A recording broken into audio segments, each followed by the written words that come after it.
ذکر کی سائنس، کیا کبھی سوچا ہے کہ صوتی لہریں یعنی ساؤنڈ ویوز ہمارے ڈی این اے کو کیسے بدل سکتی ہیں؟ آئیے آج اسی پر بات کرتے ہیں۔ ذرا سوچئے، کیا ہو اگر ذکر صرف ایک عبادت نہ ہو، بلکہ ہماری انسانی ساخت میں، ہمارے ڈیزائن میں شامل ایک بایولوجیکل کمانڈ ہو؟ اور کیا ہو اگر صوفیہ نے اسے صرف روحانی طور پر نہیں، بلکہ آج کی جدید لیب سے بھی صدیوں پہلے ایک سائنسی حقیقت کے طور پر محسوس کر لیا ہو؟ دیکھیے، یہ کوئی شاعری یا صرف موٹیویشن کی بات نہیں ہو رہی۔ یہ ایک ایسا نقطہ ہے جہاں قدیم حکمت اور جدید سائنس آ کر ملتے ہیں۔ ہم بات کریں گے قرآن و حدیث کی روشنی میں، صوفی تجرباتی سائنس کو دیکھیں گے، اور ساتھ ہی نیورو سائنس، صوتی طبیعات اور ایپی جینیٹکس کے زاویوں کو بھی پرکھیں گے۔ تو چلیے شروع کرتے ہیں۔ ہمارا پہلا حصہ ہے ارتعاش کی سائنس، یعنی وہ حکم جو ہمارے ڈی این اے کے اندر چھپا ہے۔ بات دراصل یہ ہے کہ بنیادی طور پر یہ پوری کائنات آواز پر رد عمل دیتی ہے۔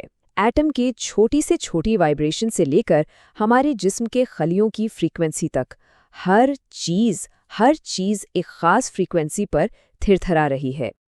اور یہاں بات اور بھی دلچسپ ہو جاتی ہے۔ ہمارا ڈی این اے کوئی پتھر کی لکیر نہیں ہے، یہ جامد نہیں ہے۔ یہ تناؤ سے، ہمارے ماحول سے، ہماری سوچ، ہمارے جذبات اور خاص طور پر آواز سے مسلسل متاثر ہوتا ہے اور بدلتا رہتا ہے۔ سائنس کی اس فیلڈ کا ایک خاص نام ہے ایپی جینیٹکس۔ یہ اسٹڈی کرتی ہے کہ ہمارا رہن سہن اور ماحول کس طرح ہمارے جینز کے کام کرنے کے انداز کو بدل سکتا ہے۔ اور مزے کی بات یہ ہے کہ یہ تبدیلی ڈی این اے کی اصل ساخت کو بدلے بغیر ہوتی ہے۔ اچھا، اب آتے ہیں انسانی دل کی طرف۔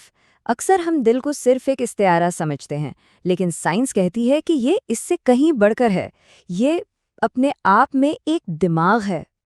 قدیم صحیفوں میں یہ دعویٰ ملتا ہے کہ ذکر سے دل کی کیفیت بدل جاتی ہے، جیسا کہ قرآن میں ہے، خبردار اللہ کے ذکر سے ہی دلوں کو سکون ملتا ہے۔ یہاں غور کرنے کی بات یہ ہے کہ یہ نہیں کہا گیا کہ سمجھو یا تجزیہ کرو، بلکہ یہ کہ ذکر بذات خود دل کی حالت کو بدل دیتا ہے۔ اب ذرا یہ دیکھیے، یہ واقعی حیران کن ہے۔ جدید نیورو سائنس نے یہ ثابت کیا ہے کہ انسانی دل میں 40,000 سے بھی زیادہ نیورونز ہوتے ہیں، یعنی اعصابی خلیے۔ تو گویا ایک چھوٹا سا دماغ ہے جو ہمارے سینے کے اندر دھڑک رہا ہے۔ اور اب اسی سائنسی حقیقت کو قرآن کی ایک اور آیت کے ساتھ ملا کر دیکھیں۔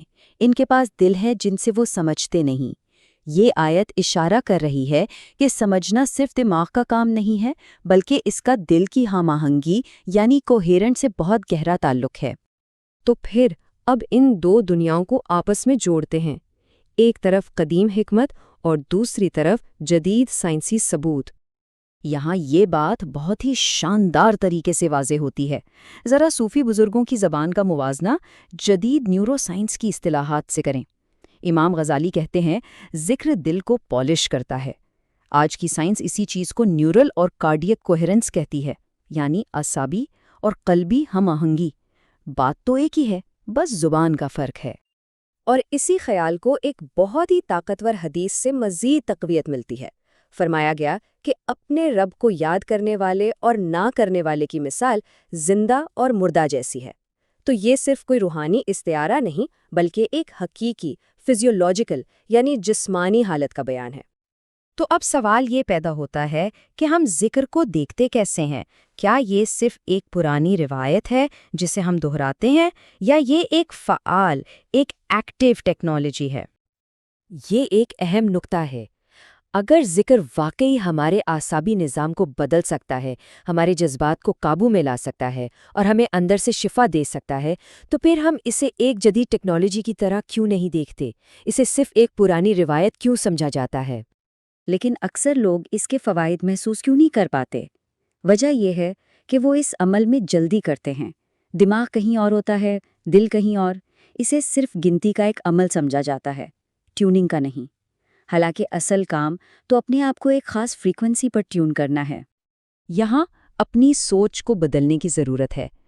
ذکر کا مطلب اللہ سے بات کرنا نہیں، بلکہ اللہ کے نام کو اپنے وجود سے گزرنے دینا ہے۔ اسے اپنے ذریعے بولنے کی اجازت دینا ہے، تاکہ ہمارے اندر وہ فریکوینسی الائنمنٹ پیدا ہو سکے۔